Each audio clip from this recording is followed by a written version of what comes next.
So we're here in Sydney recording Tears, Drugs and Voicemails.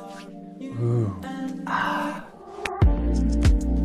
I was blind to the good in you. I just thought I'd get over you.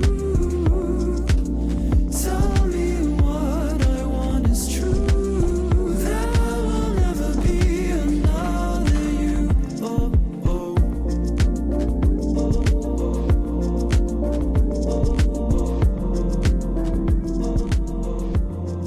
The title of the EP came about kind of organically during the week while I've been here. I originally came here and thought it was going to be called Voicemail because I kind of feel like lyrically all my songs sound like drunk voicemails.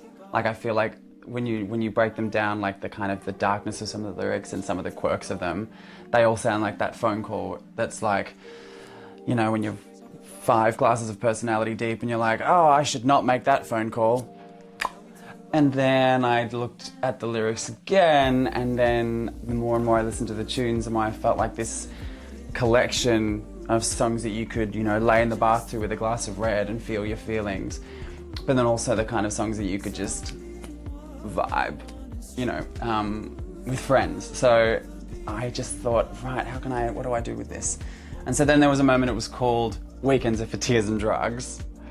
And then I had dinner with a friend the other night, and she was like, what if it was like Tears, Drugs and something? And I was like, okay, that's cool, like bam, bam, bam. And then the working title for a while was Tears, Drugs and Spider-Man, because in the studio there's a little, I don't know what they're called, there's little figurine things of a Spider-Man. So I thought that could have been like a little ode to the studio. And then we're still working with this idea of the voicemail. So then I was like, Tears, Drugs and Voicemails. And here we are.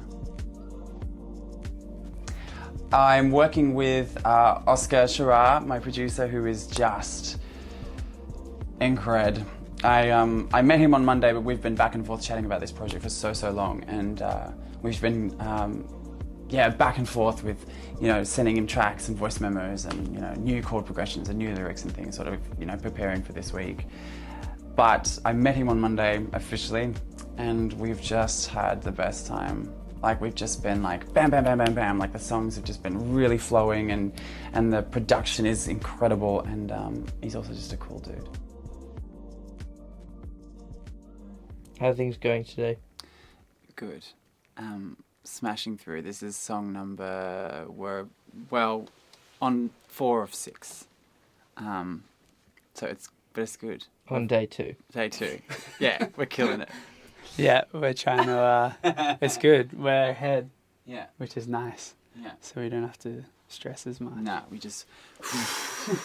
Just zen everything. Mm-hmm. This project's kind of been in the making for a very long time, on a personal level, because I've always wanted to do this. I've always wanted to put down my own songs. You know, I've been writing tunes for a while and performing them in gigs and in cabarets and things, but never really just gone into a studio and recorded and produced a collection. So this is a long overdue project, but one I think that couldn't have come at a better time. Coming out of 2020, having written some of these songs in the lockdowns in Victoria, it was just the perfect time to just get in here and work with Oscar and write about this stuff and talk about this stuff and sing about this stuff. So I'm stoked. What I do love about it, listening to it through, is that there are stories that are old and there are stories that are new. So I love hearing, for example, Cure Me is a song that I listen to, and I think that was, you know, that story, that human that I'm singing about, that whole scenario was years ago.